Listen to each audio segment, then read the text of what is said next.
We just finished talking about the villages in and around Bandra.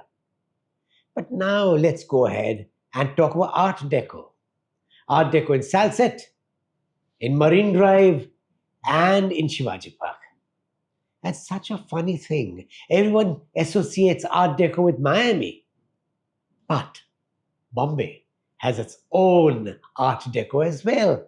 And Nikhil, your baby, please explain to us. So I think the Art Deco Bombay is way prettier than any other city. Yay! Wonderful. And when you say Art Deco, you're talking of a more simpler kind of detail. And when you look at the other Art Deco buildings, some of them are quite gaudy when you talk of Manhattan, etc. Though absolutely beautiful, but the essence of being Art Deco is lost. And I think Bombay has that essence that's there in every place of the city.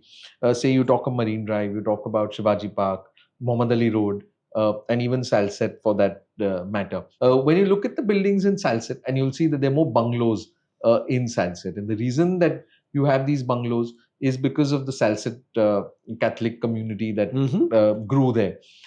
So we had FAC Rebello, who thought of actually making the Salset colony there. Because he said that when the BIT is shifting a lot of these people into Bandra, why not have an area for the East Indian community? By the time you started building these bungalows, it was 1928 and 1913, that time. And these were all forests at that time. So you had the villages on one side and you had the forests. And then suddenly you started building these bungalows. And at the same time, the advent of Art Deco had come. If you realize and you look at the timelines of Art Deco, the Art Decos came in wherever the land was being reclaimed at that time. Though the city of Bombay grew as an Art Deco district, it was not to do with Bombay, it was more to do with the entire world. We just finished the World War, and people were looking for a new style. No one wanted to spend money building these ornate buildings like the neoclassical or the Gothic buildings. And because of the Industrial Revolution, people were building some really beautiful planes and trains and ships. And the people who were traveling by that were realizing that that design was successful. It was looking really nice, it was looking proper, and it was economical to build. So why not use that design on our buildings? And suddenly in Paris, in 1925, you had this lovely art decorative exhibition. And everyone loved that style of design. And it spread like wildfire. So on one side, it reached Miami. On the other side, it reached Shanghai. So it was across the entire world. At the same time, the guys in Bombay were also becoming very rich. They were buying plots of land, which was being reclaimed. And obviously, all the land that was there near the sea was obviously always purchased by the rich. These people were also traveling abroad. And these guys now had their own aspirations. They were not dependent on the British to build their buildings. So they had money to build their own buildings. They had money. And design it themselves, yes. Yes, or they had money to hire their own architects. And the Indian architects were also traveling abroad. They were invited by the Royal Institute of British Architects to work with them. So the owners were traveling abroad. The architects were traveling abroad.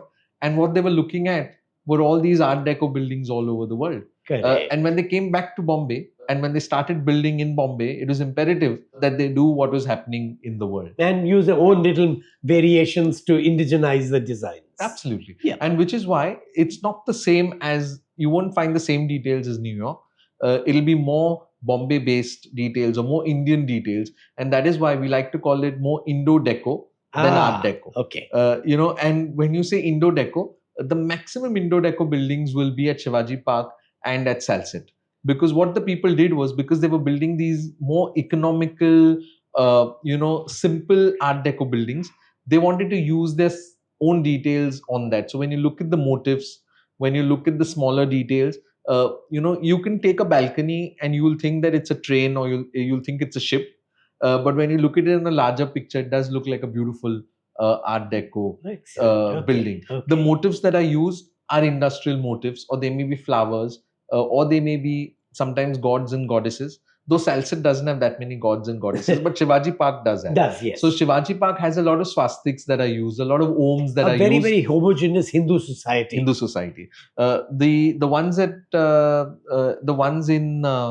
Salset, in Salset will have a lot of crosses that will be there on their houses. So you had Art Deco that was more Indo-Deco. You had a lot of these, these more homegrown details that were actually plastered on these bungalows. But I always like to believe that if you take a bungalow in Bandra, Mhm. which is a G+1 bungalow, and then add 3 floors to it, the same, you just copy paste the same detail, and then take that building and put it at Churchgate, and you'll think that it's the same building. And if someone asks me that, you say, you talk about Art Deco in one sentence, and I always love to say that Art Deco means a straight line and a small curve.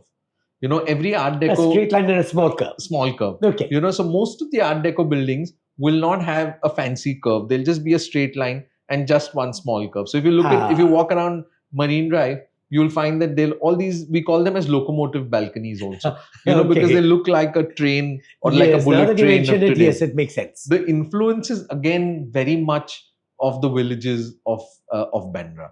Whilst you take the buildings of Shivaji Park and Marine Drive, that influence is more American or more British in that way. But in a sense, the heart of it is still very much Bombay. Thanks, Nikhil.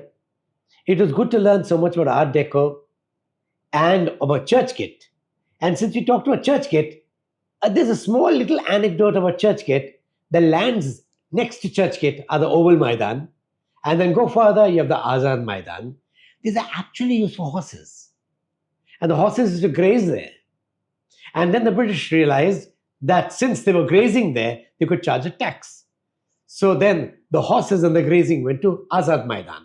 When the tax came in there, they went to Churni Road, where they actually created large-scale haystacks for the horses. And that is how Churni Road got its name, Churni, which is a grazing land. Anyway, that's Bombay. And let's go the next time to some more aspects of this wonderful city.